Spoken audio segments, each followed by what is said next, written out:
నాకు తెలిసి కాంగ్రెస్ పార్టీ అధిష్టానానికి సంబంధించిన ఒక నాయకుడిని అన్న అని పిలిచేంత చనువు నాకు తెలిసి తెలుగు రాష్ట్రాల కాంగ్రెస్ నాయకులకి ఎవరికి ఉన్నట్లేదు. రాహుల్ గాంధీని జస్ట్ మేమంతా జర్నలిస్ట్ చాలామంది అన్న అని పిలిచినట్టుగా మీరు రాహుల్ గాంధీని అన్న అని పిలుచుకుంటూ తిరుగుతారు. అంత క్లోజ్నెస్ ఎలా వచ్చింది రాహుల్ గాంధీకి? ఇప్పుడు గాంధీ ఫ్యామిలీకి ఈ దేశం పట్ల విశ్వాసం అక్కడ కనపడితే ఇక్కడ దండం పెట్టుకుంటూ నిలబడుతుంటారు. అట్లా వాళ్ళకు ఉంటుంది. దానికి అనుకూలంగా పనిచేసేటోళ్ళను వాళ్ళు ఫ్యామిలీ మెంబర్స్ లాగా ట్రీట్ చేస్తారు. నాకు రాహుల్ గాంధీ గారి దగ్గర కాదు, ప్రియాంక గాంధీ గారైనా సోనియా గాంధీ గారి దగ్గర అయినా నాకు చాలా ఇంటిమసీ. అంటే నేను నా లైన్ ఎప్పుడు క్రాస్ కాను, కాకపోతే నాకు కంఫర్ట్ ఉంది. నేను ఏమనుకున్నా నేను చెప్పగలను. వాళ్ళకి ఏమనిపించినా వాళ్ళు నాకు మీకు కంఫర్ట్ ఇస్తారు. నేను ఫోన్ లేదు నీకు చూపిస్తే ఇప్పుడు ఒక టెక్స్ట్ పెట్టండి, ఇక్కడ లోకల్గా ఏదో కేసు అయిందంట Revanth, why don't you see that case అని. అంటే తెలంగాణలో జరిగే చిన్న సంఘటన కూడా రాహుల్ గాంధీ గారు ముఖ్యమంత్రి గారికి అదేదో చూడు అని అడ్వైజ్ చేసేంత మా కమ్యూనికేషన్ ఉంది. సో గాంధీ కుటుంబంలో కాంగ్రెస్ పాలిటిక్స్ గట్టిగా ఒక 1 decade కూడా కాల మీరు కాంగ్రెస్ పార్టీలో 2017 కదా, 17 ఈ 9 yearsలో ఎలా తెలుసుకోగలిగారు? అది అదే చెప్తున్నా నర్సింగ్. నేను 2007లో టీడీపీలో జాయిన్ అయినా, 2017లో బయటకు వచ్చిన. నేను ఉన్నది 10 సంవత్సరాలే కదా.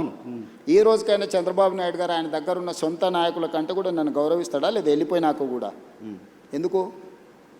నార్మల్గా వెళ్ళిపోయిన తర్వాత ఒక పార్టీని వదిలి ఇంకో పార్టీలకు పోయినా, ఒక నాయకుడిని వదిలి ఇంకొక నాయకుడి దగ్గరికి పోయినా వాళ్ళ మధ్యలో సత్సంబంధాలు ఉండగా ఎప్పుడైనా చూసినాం ఈ దేశ రాజకీయాలలో? ఎక్కడైనా కానీ చంద్రబాబు నాయుడు గారికి నేను ఎదురుపడ్డప్పుడు ఆయన కళ్ళల్లో ఏం కనిపిస్తుంది ఒకసారి చూడు. డెఫినెట్గా ప్రేమగా చూస్తారు. నా పట్ల గౌరవం ప్రేమ అనేది ఉంది కదా. That is what my conviction. నేను ఒక నాయకుడితో పనిచేస్తే 100% ఆ నాయకుడితో నిలబడతా. నేను పార్టీని వదిలే రోజు కూడా ఇక్కడ చెప్పలే, విజయవాడకు పోయి చంద్రబాబు నాయుడు గారిని కలిసి, సార్ నాకున్న పరిస్థితి ఇది, మీ వల్ల నాకు పార్టీ వల్ల అన్ని రకాల ఉపయోగము ప్రయోజనం జరిగింది, కానీ నేను అనుకుంటున్న పర్పస్ కానీ ప్రజలు కోరుకుంటున్న లక్ష్యం కానీ ఇక్కడ ఉంటే కుదరదు, కాబట్టి నేను ప్రత్యామ్నాయంగా నేను వెళ్తున్నా అని చెప్పి నేను అక్కడి నుంచి వచ్చిన. నేను ఎప్పుడు కూడా నా రిలేషన్ని నేను స్ట్రెయిన్ చేసుకోలేదు, నా లీడర్కి నేను అబద్ధం చెప్పలే. ఓకే, ఏదున్నా ఉన్నది ఉన్నట్టు మాట్లాడమే నా స్ట్రెంగ్త్. తెలంగాణకు సంబంధించి, హైదరాబాద్కు సంబంధించి సినిమా ఇండస్ట్రీ ఎందుకు రేవంత్ రెడ్డి పట్ల నెగిటివ్గా ఉందా, లేకపోతే రేవంత్ రెడ్డి సినిమా ఇండస్ట్రీ పట్ల నెగిటివ్గా ఉన్నారా అలాంటి ఒక ఇంప్రెషన్ బయట సొసైటీలో ఉంది. రీజన్ ఏంటో తెలియదు, మీరు చెప్పాలి. దాంతోపాటు తెలుగు సినిమా ఇండస్ట్రీ ఏమో అంటిముట్టినట్టుగా ఉంటుంది. బాలీవుడ్ మొత్తం ఇంటికి వస్తుంది. అమితాబ్ బచ్చన్ వస్తున్నారు, ఆయన ఎవరు ఇంకా సల్మాన్ ఖాన్ వస్తున్నారు, అజయ్ దేవ్గన్ వస్తున్నారు, బాలీవుడ్ అంతా వస్తుంది. తెలుగు సినిమా ఇండస్ట్రీతో ఎందుకు ఆ డిటాచ్మెంట్ ఉంది మీకు? నాకు డిటాచ్మెంట్ ఏం లేదు. నాకు ఎక్కువ వివరాలు తెలుసు కాబట్టి కొంతమంది నా దగ్గరకు వచ్చి వేరే చెప్పలేరు.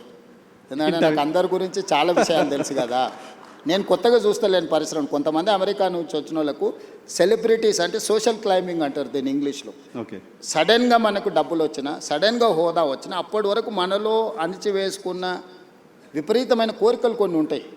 దాంతో ఏమైందంటే ఒక్కసారిగా అవి నిద్రలేస్తారే నాకు సెలబ్రిటీ పరిచయం ఉండాలా, ఆ సెలబ్రిటీ నేను కలవాలా, లేకపోతే నన్ను ఆయన కలవాలా అని సోషల్ క్లైంబింగ్ అంటారు దాన్ని. అంటే అట్లా బయట ప్రపంచంలో ఉండే వాళ్ళతో కొంత కలవాలని కోరికలు ఉంటాయి. నేను 30 ఏళ్ళ క్రితం అందరూ ఇప్పుడు స్టార్స్ అని చెప్పేటోళ్ళు అందరూ కిడ్స్ ఉన్నప్పుడు నాకు తెలుసు. ఓకే, నేను పేర్లు చెప్పాను కానీ వాళ్ళు స్కూల్కి వెళ్ళి, లేకపోతే జూనియర్ కాలేజ్కి వెళ్ళి, లేకపోతే వాళ్ళు కాలేజీ నుంచి బయటకు వచ్చి సింగిల్ బియర్ తాగాలనుకున్నప్పుడు కూడా నా దగ్గరకు వచ్చేటోళ్ళు. అన్న నువ్వు సంతకం పెడితే నేను బియర్ తాగుతా అని. సింగిల్ బీర్ తాగడానికి మీరు వచ్చారు, మీ దగ్గరికి వచ్చారు. ముఖ్యమంత్రి అయిన తర్వాత మీ దగ్గర రావడానికి భయపడతారు. అదే చెప్తున్నా, అన్ని చూసిన తర్వాత నాకు వచ్చి కొత్తగా చెప్పలేరు కదా నర్సింగ్. ఓకే, సో అందుకోసమని నేను ఏ పరిశ్రమతోనైనా ధూళిపేటల గుడంబ అమ్ముకునే వాళ్ళతోని నేను అంతే రిలేషన్ మెయింటైన్ చేస్తా. Top of the top star వచ్చినా కూడా నేను అట్లనే ఉంటా. Wipro, Microsoft or any other company CEO వచ్చినా నేను అంతనే ఉంటా. అమెరికన్ అంబాసిడర్ వచ్చినా కూడా నేను అదే విధంగా ఉంటాను. నువ్వు నా బిహేవియర్ చూడు, నువ్వు యావరేజ్ లీడర్తోనున్నా, ప్రధానమంత్రితోనున్నా నేను వంగి నమస్కారాలు పెట్టుడు, అతి వినయాలు చేసుడు, లేకపోతే టూ మచ్ ఏదో ఇంప్రెస్ చేసేసి ఏదో నటించేద్దామని నా బ్లడ్లోనే లేదు. నేను ఉన్నది ఉన్నట్టు ఉంటా, వచ్చేది వస్తుంది, పోయేది పోతుంది. ఇట్లుంటేనే ముఖ్యమంత్రి అయినా.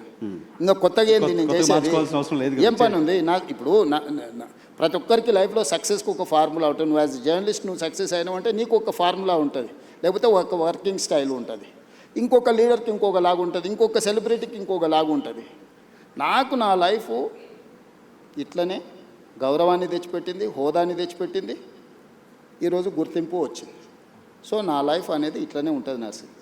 ఇందులో నేను అనేది టాలీవుడ్ బాలీవుడ్ కాదు, హాలీవుడ్ కూడా హైదరాబాద్లో షూటింగ్ జరగాలి, ఇండస్ట్రీని ఆ విధంగా తీసుకెళ్లాలని నేను ప్రయత్నం చేస్తున్నా. అందుకే ఈరోజు నెట్ఫ్లిక్స్ కానీ వీటన్నిటిని కూడా మనం ఇక్కడికి తీసుకొచ్చినాం. సో నేను ఇండస్ట్రీకి ఒక హబ్ లాగా క్రియేట్ చేయదలుచుకున్నా. ప్రపంచంలో ఉండే సినిమా ఇండస్ట్రీ హైదరాబాద్లో ఉండాలనేది నా కోరిక. ఓకే, నేను అందుకే ఆ విధమైన ప్రణాళికలు వేస్తున్నా. సో నేను ఇండివిజువల్స్ని టూ మచ్గా ప్లీజింగ్ చేసే పనిలో నేను ఉండను. ఓకే, నేను నా పని 18 గంటలు నేను పని చేయాలి. నా పనిలో ఈరోజు ఎవరు అవసరం, ఎవరిని కలవాలి, ఎవరి వల్ల రాష్ట్రానికి ప్రయోజనం ఉంటే నేను వాళ్ళ కోసం టైం స్పెండ్ చేస్తా. ఓకే. మీరు ముఖ్యమంత్రి కావడం కోసం బయట కాంగ్రెస్ పార్టీ మెస్సిన్ కూడా తెచ్చినా మీకు తెలుసు కదా, మెస్సిన్ పిల్లలకు ఒక స్ఫూర్తి అయిన మెస్సిన్ తెస్తే కూడా తప్పు పట్టిరా. ఏం చేయాలి, నేను మైదానంలో మెస్సిన్ తెచ్చినా కానీ పబ్లో పోయి డ్రగ్స్ కోసం ప్రమోట్ చేయలే కదా. పబ్ కల్చర్ వాళ్ళు అనుకుంటుండ్రు, స్టేడియం కల్చర్, స్పోర్ట్స్ కల్చర్ నేను అనుకుంటున్నా. ఈ కల్చరల్ డిఫరెన్సెస్ ఉన్నాయి మాకు. Okay. So farm house culture వాళ్ళు అనుకుంటుండ్రు, కల్చర్ అని నేను అనుకుంటున్నా. ఇది ఈ కల్చరల్ డిఫరెన్సెస్ ఉన్నాయి. What should I do? చేసిన పోరాటం డెఫినెట్గా అప్రిషియేట్ అని చేయాలి. దాని మీద కూడా ఆరోపణలు. మీ ఫామ్ హౌస్లలో పార్టీలు చేసుకుంటే డ్రగ్స్తో దొరికితే అభినందించాల్సింది పోయి నన్ను తిడతారని. మేము ఫామ్ హౌస్లో దీపావళి పండుగ నాడు మేము డ్రగ్స్ పార్టీ చేసుకుంటే నువ్వు వచ్చి పట్టుకుంటావు అని. దీపావళి పండుగ నాడు చిచ్చుబుడ్ల పండుగ చేసుకోవాలనా? దీపావళి పండుగ దేం పండుగ? చిచ్చుబుడ్ల పండుగ, అవునా? నువ్వు చిచ్చుబుడ్లు కాలిస్తే బాగానే ఉంటాయి, కానీ సారా బుడ్లు పెట్టుకుంటాం, మేము గంజాయి కొడతాం, మేము కొకైన్ హెరాయిన్ తెచ్చి పీల్చుతామని అంటే ఎట్లా చూస్తూ ఊరుకోవాలి నర్సింగ్? నేను ఎవరి కోసం చేస్తున్నది? ఇప్పుడు నదులను ఆక్రమించిన వాళ్ళని తొలగించినా, చెరువులను తొలగించినా, కుంటలు తొలగించినా, నాళ్ళలు తొలగించినా నాకు వచ్చేది ఏం లేదు, భవిష్యత్ తరాలకు ఇస్తున్నా. నేను కూడా వాళ్ళతో చేరితే నాకెక్కువ లాభము. విజన్ డాక్యుమెంట్లో భాగంగా తెలంగాణలో సేమ్ డ్రగ్స్ విషయంలో కూడా ఇవాళ నాకు కొన్ని కేసెస్ నాకు తెలుసు. As a stated I cannot disclose. 6th class, 7th class, 8th class పిల్లలు మిస్లీడ్ చేసి గంజాయి ఇటువైపు అటువైపు తీసుకెళ్తుంటే తల్లిదండ్రులు వచ్చి నాకు చెప్తున్నప్పుడు నాకు నిజంగా అసలు అంటే పిచ్చెక్కిపోతుంది ఒకసారి. అసలు దీన్ని ఎరాడికేట్ చేయడానికి ఏం చేయాలన్నంత కోపం ఉంది నాకు. నేను దాన్ని చేస్తే కూడా అది కూడా ఈ దేశానికే మనం ఒక రోల్ మోడల్ డ్రగ్స్ రిలేటెడ్ దీంట్లో. నేను కంప్లీట్గా ఒక వ్యవస్థనే ఏర్పాటు చేసిన. హైడ్రా అని ఒక వ్యవస్థను ఏర్పాటు చేసిన, ఈగల్ ఫోర్స్ అండ్ డ్రగ్స్ని కంట్రోల్ చేయడానికి ఒక వ్యవస్థను ఏర్పాటు చేసిన, సైబర్ క్రైమ్ని కంట్రోల్ చేయడానికి ఒక ఇన్స్టిట్యూషన్ ఏర్పాటు చేసిన. ఒకప్పుడు పోలీస్ డిపార్ట్మెంట్లో విజిలెన్స్ అండ్ ఎన్ఫోర్స్మెంటో, ఏసీబీఓ, ఆక్టోపసో లేకపోతే గ్రే హ్యాండ్సో ఆ రోజున్న సమస్యల్ని అడ్రస్ చేయడానికి వాళ్ళు చూసారు. ఈరోజు నక్సలైట్ల కోసం గ్రే హ్యాండ్స్ పెట్టారు. ఈరోజు నక్సలైట్లే లేరని అంటుంటే గ్రే హ్యాండ్స్ సంస్థని ఏం చేసుకుంటావు? ఓకే. కొన్ని సంస్థలు ఆ పర్పస్ సర్వ్ అయిన తర్వాత ఆ సంస్థల రిలవెన్స్ అనేది రిలవెంట్ అవుద్ది. ఈరోజు ఈ సమాజాన్ని ఇక్కడ ఉన్న వాళ్ళందరూ, ఇక్కడనే చూస్తున్న వాళ్ళందరూ, వాళ్ళకు ఒకరు లేక 2 పిల్లలు జీవితాంతం కష్టపడి వాళ్ళు స్ట్రక్చర్డ్గా పైకి వచ్చిన తర్వాత వాళ్ళు 8th క్లాస్ చదువుకుంటున్న అమ్మాయి స్కూల్కి వెళ్ళి తెలియకుండానే గంజాయి చాక్లెట్లని తర్వాత ఎడిక్ట్ అయిపోయి తర్వాత కుటుంబం రూయిన్ అయిపోతుంటే ఆ తల్లిదండ్రుల బాధ ఎవడన్నా ఆలోచన చేసిండా? డెఫినెట్గా చేయాల్సిందే సార్. విజన్ మరి నేను దాన్ని ఆపితే నన్ను ఎందుకు విలన్గా చూస్తారు? చూసినా సరే ఐ డోంట్ మైండ్. మీకు ఆ క్లారిటీ ఆఫ్ థాట్ ఉన్నప్పుడు ఇంకొకళ్ళ ఏదో చూడాల్సిన అవసరం లేదేమో. డ్రగ్స్ విషయంలో మాత్రం డెఫినెట్గా తెలంగాణ గవర్నమెంట్ చేస్తుంది. నేను ఏది చేసినా వైనార్ నేను నా కోసం ఏం చేయట్లా. నాకు ఏది అవసరం లేదు నా లైఫ్లో నేను చాలా కంఫర్ట్గా ఉన్నా. నాకు ఏం ఎక్స్ట్రా అవసరం లేదు. What ever I have achieved నాకు లైఫ్లో 100/100 సాటిస్ఫాక్షన్ ఉంది. ఓకే. నాకు మిగిలిందల్లా నేను భవిష్యత్ తరాలకి ఏం చేయాలన్నదే నా పట్టుదల. ఓకే. 100 ఏళ్ళైనా అరే పలానోడు ఉన్నప్పుడు ఏదన్నా కానీ చేసిండే, 100 సంవత్సరాలైనా డ్రగ్స్ రిలేటెడ్ ఇష్యూ వచ్చిందనుకో, చెరువులు, కుంటలు లేకపోతే నదుల ఆక్రమణ జరిగినప్పుడు పలానోడు ఉండేనా. సర్ ఆర్థర్ కాటన్ గురించి ఎందుకు మాట్లాడుకుంటారు? ధవళేశ్వరం కట్టింది కాబట్టి ఇచ్చంపల్లి దగ్గర కట్టండి అని మనకు ఆ రోజే చెప్పిండా? సర్ ఆర్థర్ కాటన్ చెప్పింది వినకుండా మేము పొడుస్తామని మేడిగడ్డ చేస్తే ఏమైంది? మేడిపండులాకు కుప్పగూలిపోయింది. బుర్రు ఉండాలి కదా మనం చేసేటప్పుడు. సో మనం తెలుసుకోవాలి, మన పెద్దలు చెప్పింది వినాలి.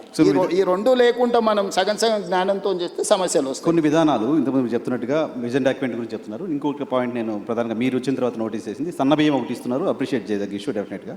దాంతోపాటు మీరు ఇప్పుడు యంగ్ ఇండియా మోడల్ స్కూల్స్ అని పెడుతున్నారు. Young India model schools, integrated model schools పెడుతున్నారు కదా సార్. ఆల్రెడీ చాలా స్కూల్స్ ఉన్నాయి. స్కూల్స్ పెట్టాలంటే మీరు మెర్జ్ చేయొచ్చు, ఒక దగ్గర పెట్టచ్చు. స్కూల్స్ కట్టడం అనేది కార్యక్రమంగా ఎందుకు ఉండాల్సిన అవసరం ఉంది? స్కూల్ బిల్డింగ్స్ మళ్ళీ కట్టాల్సిన అవసరం ఎందుకు ఉంటుంది? ఎడ్యుకేషన్ సిస్టంలో కదా చేంజెస్ రావాలి. నర్సింగ్ చాలా మంచి క్వశ్చన్ అడిగినావు. దాదాపుగా 6 లక్షల పైచీలకి 7 లక్షల గ్రామాలు ఉన్నాయి భారతదేశంలో. స్వతంత్రం వచ్చినప్పుడు నిరక్షరాస్యతనే మనకు పెద్ద సమస్య. ఆ రోజు మొదటి ప్రధానమంత్రి 2 పాలసీలు తీసుకున్నాడు. ఒకటి, కరువు కాటకాలతో ఆకలితో దేశ ప్రజలు చచ్చిపోతుంటే బురద మట్టి తిని బతికే రోజులు స్వతంత్రం వచ్చినప్పుడు. చదువులేని నిరక్షరాస్యత ఉన్నప్పుడు మొదటి ప్రధానమంత్రి 2 పాలసీస్ తీసుకున్నాడు. ఒకటి ఎడ్యుకేషన్, 2 ఇరిగేషన్. ఎడ్యుకేషన్ ఆయన తీసుకున్నాడు కాబట్టి ఈరోజు దేశ స్థాయిలో ఉన్న పెద్ద పెద్ద ఇన్స్టిట్యూషన్స్, ఐఐటీలు, ఐఐఎంలు, లేకపోతే ఈరోజు పెద్ద యూనివర్సిటీలు అన్నిటిని కూడా పండిత్ జవహర్లాల్ నెహ్రూ గారు ఎస్టాబ్లిష్ చేసిండ్రు. కాబట్టే ఈ దేశంలో చదువు వచ్చి ప్రపంచానికి మనం జ్ఞానాన్ని పంచగలుగుతున్నాం. రెండోది, ఆయన ఇరిగేషన్ తీసుకోవడం అంటే ఈ రోజున్న నాగార్జున సాగర్, శ్రీశైలం, శ్రీరామ్ సాగర్ ఎవరు కట్టిండ్రు? పండిత్ జవహర్లాల్ నెహ్రూ కట్టిండు. కాలువలు ఉన్న కాలువలలో పూడిన పూడికను కూడా మనం తీయలేకపోతున్నాము. బాక్రానంగాలు ఎవరు కట్టారు? భారతదేశంలో ఈరోజు ఒకప్పుడు కరువుతో తినడానికి తిండి లేని క్రమంలో ఎసెన్షియల్ కమాడిటీ యాక్ట్ తీసుకొచ్చి ఎవడైతే అక్రమ నిల్వలు పండించిన పంటలు పెడితే వాడిని direct prevention of detention act కింద, పీడీ యాక్ట్ కింద పెట్టడానికి చట్టాలు తీసుకొచ్చారు. ఆ రోజు తీవ్రమైన నేరం. అక్కడి నుంచి ఈరోజు సర్ప్లస్ ప్రపంచ దేశానికి ఎగుమతి చేసి ఈరోజు మిగులు ఆహార పదార్థాలు అంటే ఇంకొక 10 సంవత్సరాలకు జరిపే ఆహారపు ధాన్యాలు నిల్వ మన దగ్గర ఉన్నాయి. ఈరోజు పండించిన పంట కొనడానికి కూడా ప్రభుత్వాలు ముందుకు రాలేనంత పంట ఈరోజు ఉత్పత్తి అవుతుంది. ఎక్కడి నుంచి వచ్చింది? ఈరోజు ప్రపంచ దేశాలలో ప్రపంచ దేశాలకు మనం ఎక్స్పర్ట్స్ని ఎక్స్పోర్ట్ చేస్తున్నాం, లేకపోతే ఎక్స్పర్ట్స్ ఇతర దేశాలకు వెళ్ళి మనం చాలా రకాలుగా పనిచేస్తున్నాం, లేకపోతే ఇక్కడ ఉత్పత్తి చేసిన వాటిని ఎక్స్పోర్ట్ చేస్తున్నాం అంటే ఎందుకు?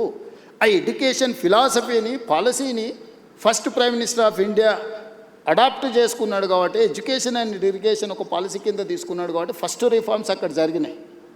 సెకండ్ రిఫార్మ్స్ ఇందిరాగాంధీకి వచ్చినప్పుడు వెల్ఫేర్ అండ్ సోషల్ జస్టిస్ కింద కానీ రాజభరణాలు రద్దు చేయడం కానీ ఎస్సీ ఎస్టీ రిజర్వేషన్ నుంచి మొదలు పెడితే ప్రతి ఒక్కరికి ఆమె సెకండ్ రిఫార్మ్స్లో అవి తీసుకొచ్చింది కాబట్టి, థర్డ్ రిఫార్మ్స్లో పివి నరసింహారావు గారు, మన్మోహన్ సింగ్ గారు లిబరలైజేషన్, ప్రైవేటైజేషన్, గ్లోబలైజేషన్ 3 స్టేజెస్లో ఈ దేశాన్ని అభివృద్ధి పదం వైపు వాళ్ళు నడిపించారు. కాబట్టి ఈరోజు పివి నరసింహారావు గారు, మన్మోహన్ సింగ్ గారు తీసుకున్న నీ విధానాల వల్ల ఇక్కడ నువ్వు పోతే మైక్రోసాఫ్టా, ఇన్ఫోసిసా, విప్రోనా, నువ్వు you name it, any company, global fortune 500 companies ఈరోజు హైదరాబాద్కు రాగలిగినాయి.